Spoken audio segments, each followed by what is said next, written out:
بلوچستان میں دیکھیں پورے پاکستان میں سگریٹ اور نسوار ایزیلی آپ کے پاس اویلیبل ہے. ہمارے بچے بآسانی سے دکانوں پہ جا کے اس کا استعمال کرتے ہیں, لیتے ہیں. مطلب اس کے اوپر کوئی ریسٹرکشن نہیں ہے. تو ہم نے اس کے اوپر بہت بڑی ایک جہاد کا اعلان کیا اور کوشش سٹارٹ کی. اس میں ہماری آواز کو اور گلگت بلتستان کے یوتھ کو, تمام لوگوں کو اس کے ہارمفل ایفیکٹس سے اویئر کرنے میں جتنا ہمارے میڈیا کا, چاہے وہ پرنٹ میڈیا ہو, الیکٹرانک میڈیا ہو, سوشل میڈیا ہو, یا جتنے بھی ہمارے پاس میڈیا کے پلیٹ فارمز ہیں, ان سے آپ لوگوں کی وساطت سے, آپ لوگوں نے جس طریقے سے اس پروگرام میں بڑھ چڑھ کے حصہ لیا, اس آپ لوگوں کی محنت سے الحمدللہ ہم پچھلی گورنمنٹ کی مہربانی اور ان کی ایک اچھی تعاون سے, آپ لوگوں کو پتہ ہے کہ 7 مئی 2020 کو آخری کچھ میرے خیال میں 15-20 دن رہتے تھے پچھلی گورنمنٹ کی,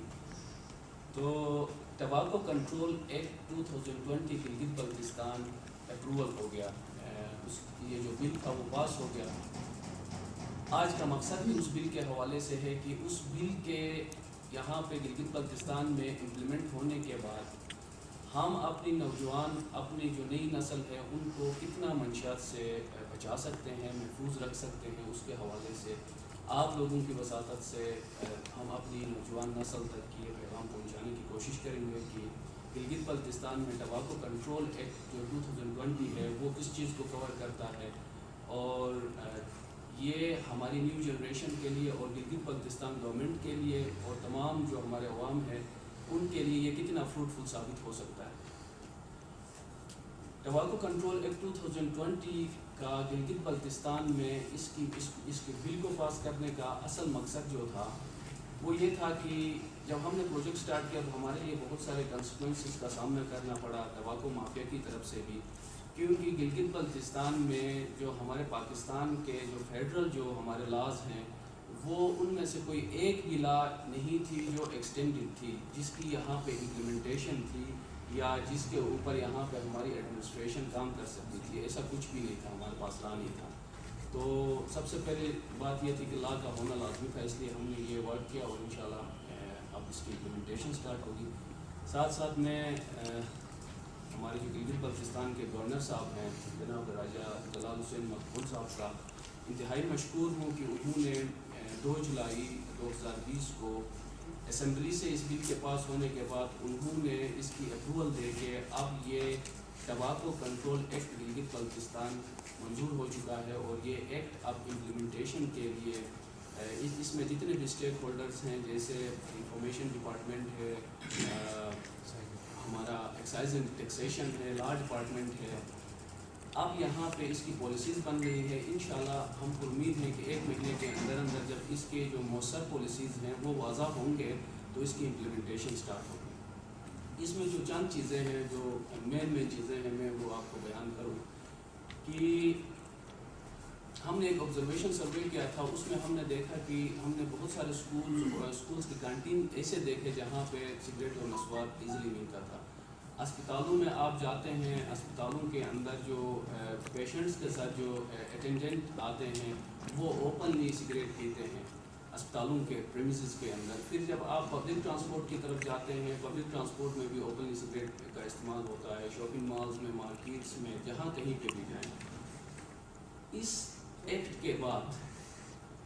سب سے بڑی چیز جو ہے وہ گلگت بلتستان میں جتنی بھی ہماری, چاہے وہ پبلک ہو یا پرائیویٹ ہو, جو تعلیمی ادارے ہیں ان کے سراؤنڈنگ میں, اور جتنے بھی ہمارے ہیلتھ سیکٹرز ہیں, چاہے وہ بڑا ہو چھوٹا ہو, ان کے سراؤنڈنگ میں, چاہے وہ پبلک ہو پرائیویٹ ہو, 200 میٹر تک کسی بھی دکاندار کو سگریٹ, نسوار اور ٹباکو سے ریلیٹڈ جتنے بھی پروڈکٹس ہیں ان کی وہاں پہ سٹوریج, ان کی سیل اور وہاں پہ رکھنے کی 200 میٹر تک پابندی ہے, تقریباً میرے خیال میں 600 فیٹ تک. سب سے بڑا اس کے اندر یہ کام. دوسرا اس میں یہ ہے کہ آپ دیکھتے ہیں کہ دکانوں کے اندر چھوٹے چھوٹے بچے سگریٹ نسوار لوگوں کو فروخت کر رہے ہوتے ہیں. ہم اپنے بچوں کو جو سگریٹ اور نسوار کا استعمال کرتے ہیں, ہم اپنے بچوں کو دکانوں تک ان کو رسائی دیتے ہیں, ہم خود ان کو پیسے دے کے کہتے ہیں کہ آپ سگریٹ اور نسوار لے کے آئے. ابھی اس ایکٹ کی یہاں پہ امپلیمنٹیشن کے بعد انشاءاللہ یہ ایکٹ ہمیں یہ بتاتا ہے کہ جتنے بھی ہمارے ینگ جنریشن ہیں جن کی عمر 18 سال سے کم ہے، نہ وہ سگریٹ نسوار کو فروخت کر سکیں گے، نہ وہ پرچیز کر سکیں گے. اس کی ممانعت ہے گلگت بلتستان کے اندر اس ایکٹ کے ذریعے. اس کے ساتھ ساتھ گلگت بلتستان گورنمنٹ کے لیے اس کے اندر ہم نے ایک ہماری ایک سجیشن تھی اور گلگت بلتستان گورنمنٹ نے اس کو ایکسیپٹ بھی کیا کہ آپ کو پتہ ہے کہ گلگت بلتستان میں جو اسموک لیس ٹباکو ہے، جو جس کو ہم نسوار کہتے ہیں،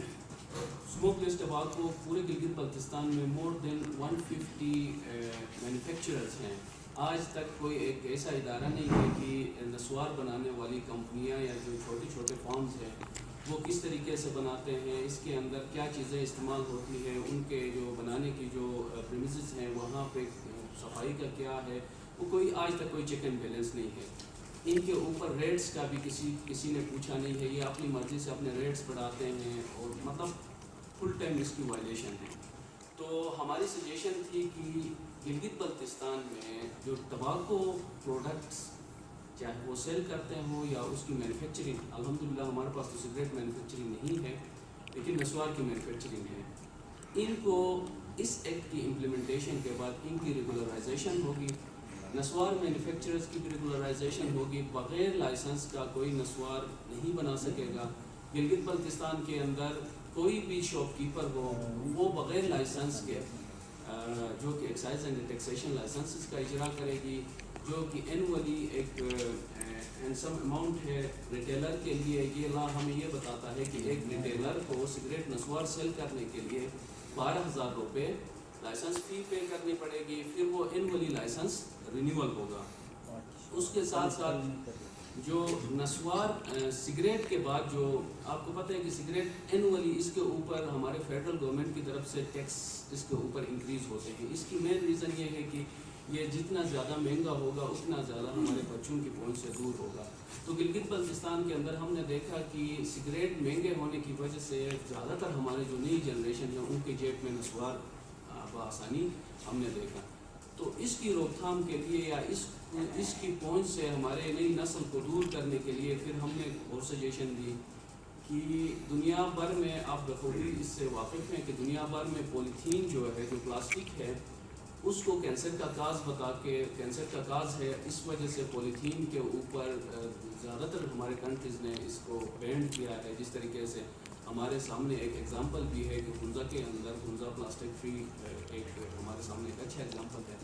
جو کہ نسوار کی پیکنگ جو ہے وہ پلاسٹک کے اندر ہے. ایک تو نسوار ٹباکو پروڈکٹ خود جو ہے کینسر کا سبب بن رہا ہے، تو پھر اس کو پولیتھین میں بھی پیک کرتے ہیں. تو پھر وہ ہمارے پاس یہ بھی ایک ریزن تھی کہ اس کو پولیتھین سے کسی دوسرے کی طرف شفٹ کرنے کے لیے. پھر ہمیں اس لا کے اندر جتنے بھی ٹباکو سیلرز ہیں، مینوفیکچررز ہیں جو نسوار بناتے ہیں، خاص کر اس کی سائز بھی یہاں اپروول ہو چکی ہے کہ اس کی سائز جو ہے اینڈرائڈ موبائل سے جتنا نسوار کی جو سائز ہوگا وہ اینڈرائڈ موبائل جتنا ہوگا. اور اس کی پیکنگ جو ہے پلاسٹک سے ہٹا کے اس کی پیکنگ اس کے ڈبے میں کی ہے، کاغذ کے ڈبے میں کی ہے. کیونکہ ہمارے سروے کے حساب سے جو گلگت بلتستان میں نسوار تیار ہوتا ہے وہ پلاسٹک میں 48 گھنٹے تک اس کی لائف ٹائم ہے، اور جب اس کو کاغذ کے ڈبے میں لے کے آئیں گے تو اس کی لائف ٹائم 6 سے 8 گھنٹے سے زیادہ نہیں ہوگی. اور اس کو زیادہ مطلب یہ زیادہ ویسٹ ہوگا. ایک تو اینڈرائڈ موبائل جتنا ہوگا تو لوگ جیب میں نہیں رکھ سکیں گے. دوسرا یہ ہوگا کہ اس کے فرنٹ سائڈ پہ 100% یہ ایک ہمیں بتاتا ہے کہ اس کے فرنٹ سائڈ پہ 100% جو ہے جس طرح سگریٹ کے ڈبے کے اوپر کینسر کا جو پکٹوریل وارننگ ہے، اسی طریقے سے اس کے فرنٹ سائڈ پہ 100% پکٹوریل وارننگ ہوگا. اور اس کے بیک سائڈ پہ مینوفیکچرر کا اوور آل ڈیٹیل ہوگا، لائسنس نمبر ہوگا، وہ تمام چیزیں ہوں گی. یہ ساری چیزیں یہ جو 4 کلر میں یہ ساری چیزیں ہوں گی. اس کی ایک اور ریزن یہ ہے کہ جب یہ اس کے کوسٹ اس کے اوپر دوسرے طریقوں سے اس کے اوپر کوسٹ آئے گا تو یہ نسوار کی جو ایک نسوار کا پیکٹ ہوگا وہ ہم امید کرتے ہیں کہ 40 سے 50 روپے میں نسوار کی ایک پیکٹ ملے گی. ایک تو اس میں سائز بھی بڑا ہو گیا. دوسرا یہ کہ اگر یہ 40 سے 50 روپے میں ہو تو انشاءاللہ ہمارا اصل مقصد یہ ہے کہ گلگت بلتستان میں جتنی بھی ہماری نیو جنریشن ہے وہ جس کسی بھی کونے میں رہتی ہے ان کو ٹباکو پروڈکٹس کی ایکسیس سے دور کرنا ہے.